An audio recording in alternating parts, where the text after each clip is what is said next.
So FTX CEO Sam Bankman-Fried took to Twitter this morning to clear something up. He said that a competitor is trying to attack the company with rumors. He then says in the same tweet, FTX is fine, assets are fine. Over the weekend, speculation rose about the solvency of FTX. This came after a CoinDesk report revealed Alameda Research's balance sheet is full of FTX's native token FTT. The balance sheet showed 2.66 billion of unlocked FTT and 292 million of locked FTT. Alameda Research is, of course, Sam Bankman-Fried's trading arm. So Binance CEO CZ got in on the action. He said that he would be liquidating the exchange's FTT tokens on its books, and there was a little bit of back and forth with Alameda's CEO. Adam, I'm going to kick this off to you first. I was gone for a week, and what a story to come back to. Maybe you can talk us through what is going on here. Yeah, I think it's all fun and games until somebody starts trash talking your company token, right? Like, I mean, that's really kind of what I see with all of this stuff. Like, FTX and Binance are two of the biggest, primarily non-US giant exchanges that are out there. They compete in lots of ways, but the market is still new enough that they don't really have to cannibalize each other's markets in order to succeed and continue to grow each of their respective businesses. We're in a blue ocean moment still for kind of the world of the largest side of the, like crypto exchanges, not really a red ocean where they need to be aggressively going after people who are trading on one or the other in order to continue to grow. Now, that being said, it still is a bear market.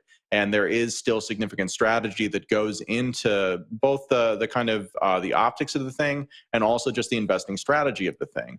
Binance has not made a lot of the big flashy moves that many of its competitors, including FTX, has. It didn't participate in any of the kind of stadium stuff. They didn't do, Super Bowl ads. So from a risk management standpoint, there may just be some incompatibilities here, and they may be thinking, hey, it's better to deploy these resources in other ways rather than continue to support and bet on a competitor.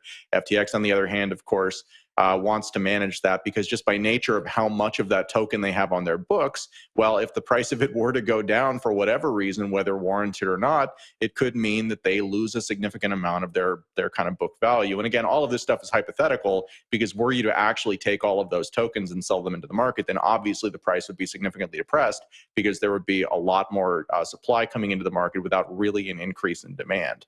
So I think it's an interesting story just in that we're seeing effectively two gigantic companies really kind of just like in a good-natured way jousting with each other about something that's very important in a lot of ways, but also as far as the kind of core business of each of these companies is concerned, doesn't really matter. So it's I think it's billionaires punching each other in the wallet, so to speak. Wendy, what do you think? So I have a very different take than you do. I think that this rivalry is going a long ways back. I feel like CZ's kind of been waiting to do this, listening to some or reading some of his tweets. Why? Well, he did I should have sent this to control, but I didn't. But CZ did put out a tweet yesterday. Liquidating our FTT is just post-exit risk management, learning from Luna. We gave support before, but we won't pretend to make love after divorce. We are not against anyone, but we won't support people who lobby against other industry players behind their backs onwards. That's a very important piece of information to add to this. We do know that Sam came out with some possible crypto regulation. We do know that he was one of the largest Biden donors to the campaign not so long ago. And I covered the regulation, went through it on my show, and I've talked to different regulators or different attorneys in the industry. And it's not necessarily really friendly. It sounds like it's friendly, but I don't think it will be. So I feel like what CZ is doing is just kind of de-risking and just distancing himself from this particular competitor because he doesn't necessarily agree with a lot of the regulation that FTX could or could not be pushing. Again, we are supposed to be operating in a true decentralized economy. And I know that's pretty much impossible given the current regulatory state of things. But at the same time, we do need to work on pushing positive regulation out, actually working with lawmakers, not doing something that could actually damage the whole entire industry. So that's something that I do often think about. But I think that this is just bear market stuff. We're going to see a lot more of this continue to happen. I don't think Bitcoin has capitulated yet. One thing that I will tell the audience is please be very careful opening any positions at all right now. There's a lot of volatility in the market. And again, not your keys, not your coins. Please don't leave your cryptocurrency on exchanges, especially during times like this. We have a lot of big players in the industry with a lot of capital, and things can go very, very, very wrong very, very fast. With that being said, I wish that we can find peace in the industry. I don't like when people are fighting, but at the same time, you know, it is what it is, and boys will be boys. What a great way to wrap up that take. Boys will be boys. I want to push a question back onto you, Adam. So there were a bunch of responses to SBF's tweet this morning. Zach Voll responded on Twitter and said, thoughts on FTX sharing a proof of reserves audit. He then notes that Kraken and a couple others have done this, but it's not industry standard. Some other users are pointing to some recent insolvencies, noting Celsius. And I wonder, has the industry put a lot of trust into SBF where we haven't put that trust into some other leaders of exchanges? And have we done that kind of blindly? I don't know if it's blind necessarily, but I think that you can just kind of look at how the world works and you can say very clearly that most of these things, again, like not using the negative connotations, but just the literal interpretation, a lot of this stuff is about confidence, right? A lot of this stuff is just making it such that the people who need to believe you about a certain thing or believe that you're trustworthy or believe that you're well capitalized, that a lot of times appearances sort of trump reality when it comes to this stuff.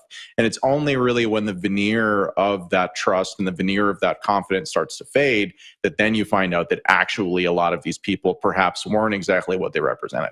So I think it's totally appropriate to ask for that type of thing.